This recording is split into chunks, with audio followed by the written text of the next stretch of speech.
Have you ever been judged just by the way you look? Imagine walking into a place ready to spend your hard-earned money only to be told without words that you don't belong. This is a story about one woman who turned rejection into the sweetest victory and delivered a line that became unforgettable.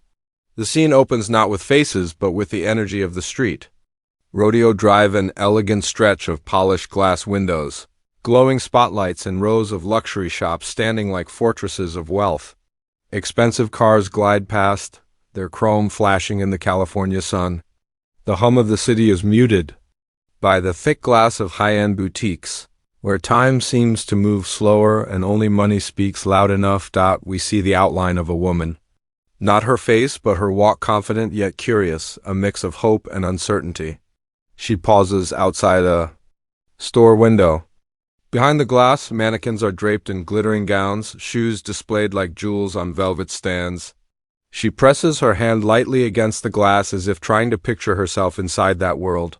Her outfit is simple. Not torn, not dirty. Just not what these stores are used to seeing. She doesn't sparkle like the mannequins, but she shines in her own way. Her stride shows someone willing to dream, willing to step into a place where maybe, just maybe, she could belong. The boutique. Doors open with a crisp chime and the scent of expensive perfume greets her. Inside, everything whispers luxury. Marble floors polished to perfection, racks lined with silk and satin, and mirrors placed so carefully that every reflection feels like a painting. The woman takes a step in. Her eyes light up, scanning the rows of dresses, the handbags that look more like art than fashion. To her, this is not just shopping. This is a chance, a moment to taste a lifestyle she has never had before, but even before she can touch a dress, she feels it, the silence. The sales assistants, dressed sharply in black suits, glance at her, then at each other. Their smiles vanish, replaced with tight lips and raised brows. They don't rush to greet her like they do with others. Their eyes scan her from head to toe, and in that single look they decide everything: who she is, what she's worth, and what she will never buy. The woman doesn't notice at first. She still has excitement, still carries the energy of someone who believes today might be special. She moves closer to a rack of dresses, her hand brushing the fabric, her eyes wide. She looks up, ready to ask for help, but the assistant doesn't move. She stands with folded arms, pretending to arrange scarves, ignoring the woman as if she doesn't exist. Another saleswoman whispers, a faint laugh hidden behind her manicured hand. The boutique air grows heavier, colder. What was once full of perfume now feels full of judgment. The woman finally speaks, her voice gentle, almost shy. "Excuse me, could you help me find something in my size?" The answer comes not with kindness, but with a glance sharp enough to cut. "We don't have anything for you here." The words echo louder than they should, bouncing off the marble walls. It isn't just rejection, it's dismissal. A decision. Sealed and final, delivered in the tone of someone who believes they are above you. The woman nods, swallowing her feelings. She forces a small smile, the kind you wear to hide a wound. She turns and leaves, the chime of the door ringing again, this time not as an invitation, but as a reminder that she doesn't belong. Outside, the sun still shines. The street is still alive. But in her chest, a storm brews. She doesn't say a word, but her walk changes. It's no longer uncertain. It has weight now, a rhythm born out of quiet anger. The kind of anger that doesn't explode. It plans. This is where the story truly begins. Asterisk, she steps back onto the golden sidewalks of Rodeo Drive. The laughter of passing shoppers echoes in the air, high heels clicking, shopping bags swinging like trophies. Her reflection appears in the boutique windows as she walks past, but this time she sees herself differently. Not as an outsider, but as someone underestimated. Someone who has just been told no in the cruelest way possible. The rejection stings. Her chest tightens as the memory replays, the way the saleswoman's eyes looked at her. Not as a person, but as a problem to remove. The tone of her voice, flat and sharp, like a door slamming. That sound doesn't leave her mind. It grows louder. With every step, fueling something new inside her, but she doesn't cry. She doesn't crumble. Instead, she straightens her shoulders and lifts her chin. The city around her becomes a stage, and she, though still faceless, is about to rewrite her role. Her eyes catch another boutique. Just as fancy, just as intimidating, but this time she doesn't hesitate. She pushes open the glass doors, and again the perfume greets her. But here the air feels different. The staff inside don't judge, they smile. A man in a sharp suit approaches, bowing slightly, his voice warm. "Welcome in. How may I help you today?" It's such a small thing, but after what she just experienced, it feels enormous. Respect, recognition, the simple acknowledgement that she belongs here as much as anyone else. She nods, her lips parting into a real smile this time, and whispers, "I'd like to try something special." The next moments unfold like magic. A swirl of fabric surrounds her silk dresses and jewel tones, shoes that glimmer under the lights, handbags that shine like treasure. Assistants rush to bring her options, measuring her, guiding her gently, treating her like royalty. For the first time that day, she feels not judged, but seen. Cut to the woman stepping out of the fitting room. The faceless outline is no longer hesitant. She walks tall, carrying herself with grace. Dresses hug her form, shoes lift her height, and each time she appears, the staff nod approvingly. They clap softly, whispering compliments. "Stunning. Perfect. This one is made for you." Shopping bags begin to pile up. 1, 2, 3. Soon her hands are heavy with the weight of luxury, the proof of her worth in their glossy shine.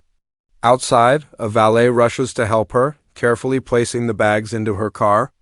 The assistants thank her sincerely, their smiles genuine, their bows deep, and yet beneath her polite nods and soft thanks, a fire burns.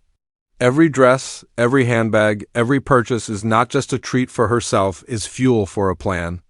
She is no longer just shopping. She is gathering evidence. Proof. As the car door closes behind her and the engine hums to life, her mind races. She knows exactly where she's going next. The first boutique, the memory of that cold voice returns. But this time it doesn't sting, it sharpens her focus. She imagines their faces when they see her now, when they realize what they lost, what they threw away so carelessly. The thought alone brings a faint smile to her lips. The camera follows her faceless silhouette as she steps once again onto Rodeo Drive, but now her rhythm is transformed. She doesn't just walk, she commands the sidewalk. Her hands grip the shopping bags tightly, each one swinging with purpose. Every step echoes like a drumbeat, building toward a climax the world doesn't yet know is coming. Inside the first boutique, the saleswomen are still there, still whispering, still laughing quietly as if the world belongs to them. They don't notice her at first. The door chimes again, but they don't look up. Until they do, their eyes widen. They recognize her instantly, the woman they dismissed, the one they told, "We don't have anything for you here." But now she is unrecognizable. Her arms are full of shopping bags from the most exclusive boutiques on the street, each one proof of what she can buy, of who she truly is. The silence inside the store is heavier than before, but it's not aimed at her this time. It's the silence of regret, of realization. The assistants exchange nervous glances, their posture stiffening, their smiles forced as they finally step forward, but it's too late. The woman doesn't need their approval. She doesn't need their service. She didn't come back to shop. She came back for something far more powerful. Her grip on the shopping bags tightens. She takes a slow breath. The fire inside her has been waiting for this moment. This is where the tables turn. The boutique is silent. Not the warm silence of comfort, but the brittle kind like glass about to crack. The woman stands in the doorway, framed by the golden glow of the afternoon sun. She doesn't need to say a word yet. Her presence alone speaks volumes. The rustle of shopping bags in her arms is louder than the nervous breaths of the saleswomen who once ignored her. Time slows. We don't see her face, but we see her shadow stretching across the marble floor, long and commanding. Each bag she carries is more than fabric and leather. It is proof of her triumph. Proof that she belongs. Proof that she has what they assumed she could never have. She steps forward, her heels striking the ground in measured rhythm. Click, echo, click, echo. The sound fills the space, turning the boutique into a stage and her walk into a performance. The assistants, suddenly fragile in their tailored suits, shift uneasily. Their confidence, once towering, now crumbles in silence. The woman does not rush. She takes her time, letting the tension thicken. Her hands tighten on the handles of the bags, lifting them slightly higher like trophies in a parade. Each logo, each glossy finish gleams under the boutique's soft lighting, taunting the very people who once thought she wasn't worthy. At last, she stops. Not at the racks, not at the counter, but right in front of the saleswoman who dismissed her. The air between them is electric, heavy with unspoken history. The saleswoman forces a polite smile, the kind stitched together out of panic rather than kindness. Her voice trembles as she tries to find the words. "Can I help you with something?" The irony drips like honey. Hours ago, she couldn't spare a second to acknowledge this woman as a customer. Now, she's scrambling to serve her to erase her mistake, but the woman doesn't need help. She didn't come for their dresses. She didn't come for their approval. She came for this moment. She lifts one of the bags higher, letting it dangle just within the saleswoman's sight line. Then she speaks. Her voice is calm, steady, laced with quiet power. "You work on commission, right?" The question hangs in the air. It isn't really a question, it's a reminder, a knife turned gently but firmly. The saleswoman nods too. Quickly, her nervousness visible even without a face to show it, the woman tilts her head, her silhouette sharp against the boutique's soft glow. Then comes the line, simple, sharp, unforgettable, "Big mistake." Huge. The words hit harder than any slap could. They slice through the air, cutting through every whisper of judgment, every ounce of arrogance that had once filled this room. They don't just sting, they echo. Each syllable is a mirror held up to the assistants, forcing them to see the truth of what they lost. The woman doesn't wait for their response. She doesn't give them the satisfaction of begging for forgiveness or scrambling to make it right.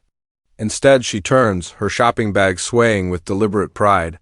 Her steps are no longer echoes of uncertainty, they are thunder. The door chimes again as she leaves, but this time, it doesn't sound like rejection. It sounds like victory. Outside, the sun catches the glossy surfaces of her bags, turning them into shields of light. She doesn't look back. She doesn't need to. Behind her, the boutique is left hollow. The saleswomen stand frozen, their arrogance stripped bare, their opportunity gone forever. Their silence is now the silence of defeat. They had the chance to see her, to welcome her, to respect her, and they squandered it. The street outside embraces her. People glance at the bag she carries, impressed, admiring, but she doesn't care about their stares anymore. She's not here to prove herself. To strangers, she already knows her worth. What happened inside was never about money. It was about dignity. Each bag in her hands is no longer just a purchase, is justice. Every swipe of her card in other stores was a rejection of their rejection. Every kind smile she received from those who did treat her with respect became fuel for this moment of truth. Her stride is stronger now. The city feels different under her feet. Not because it has changed, but because she has. The woman who walked into that first boutique was hopeful, maybe even naive. The woman walking out now is powerful. She has claimed her space, not by forcing her way in, but by showing them what they chose to lose, and so the scene closes not inside the store, but on the sidewalk. Her faceless silhouette, framed by the sun, walking into a world that once tried to shut her out. Her bags swing with rhythm, her head is high, and her words linger in the air like a permanent scar on those who doubted her. Big mistake, huge. The city continues around her, but for a moment it feels like all of Rodeo Drive is hers. The street hums with life. Cars glide by, heels click on the sidewalk, and the buzz of conversation fills the air. But in the middle of it all, one silhouette walks stronger than the rest. Her arms, heavy with shopping bags, no longer seem weighed down. Instead, they rise and fall like banners of victory. The boutique behind her fades into the background, shrinking with every step she takes. It is just another store now, just another place that will never matter to her again. but to the women inside it has become a prison of regret. Their mistake will live on in silence, in every commission they missed, in every reminder that sometimes arrogance costs more than money. Outside, though, the world feels lighter. The sun casts her shadow forward, stretching endlessly along the pavement, as though the city itself is bowing to her stride. She doesn't need their approval, their service, or their smiles. She has already won, but this story doesn't end with her alone. Because what happened inside that boutique isn't just her story, it's the story of anyone who has ever been dismissed, judged, or told they didn't belong. The camera lingers on her faceless outline as she pauses for a moment, standing at the corner of Rodeo Drive. Around her, life continues, laughter, chatter, engines revving, but she takes a breath, still and powerful. The bag shifts slightly in her hands, catching the sunlight, sparkling like trophies earned not just with money, but with patience, with dignity, with resilience. Her voice rises again, not angry, not bitter, but calm, steady, almost like a whisper. Carried by the wind, never let anyone decide your worth. They don't know your story. They don't know your strength. Her words carry beyond the frame. They are not meant for the boutique anymore. They are meant for us, the audience, the dreamers, the ones who know what it feels like to be underestimated. Cut to flashes of figures in different worlds. A man in a suit turned away from a meeting room. A young artist dismissed at. A gallery, a student laughed at for dreaming too big. Each one carries the same look of hurt, the same weight of rejection. And then each one rises. They work harder, they push forward, they step back into the light, not for revenge, but for proof. Proof of who they are. The scene returns to her. She walks again, her stride never breaking. The city no longer feels intimidating. The boutiques no longer tower over her. She has grown taller in spirit, and with every step the world seems to bend in recognition. The lesson lingers in the narration. People will judge you, they will laugh, they will whisper. They will tell you that you don't belong. But their judgment is not the truth, it is only a reflection of their own blindness. Remember, your value does not come from their approval. It comes from what you know you can do, from the fire that burns quietly inside you. The camera pans upward. Her faceless silhouette becomes smaller as she disappears into the glowing horizon of the city, but her words remain. They echo, etched into the air like a promise. Big mistake. Huge. Only now, it doesn't feel like a punchline. It feels like a statement for everyone who has ever been overlooked. A reminder that rejection is not an ending, it's an opening. A doorway to something greater. The screen fades into black, but before it closes, a final message appears in bold, simple text. Never judge by appearances. Respect everyone. Because you never know who you're turning away. A pause. Then the words shift slightly, reshaping into a final call. Know your worth. Carry it proudly, and let no one decide it for you. The music swells, something triumphant yet elegant, and the story ends not with her voice, not with her face, but with the truth she left behind. The faceless woman becomes a symbol, her shopping bags transformed into metaphors, her silence more powerful than any argument. She doesn't just walk out of a store.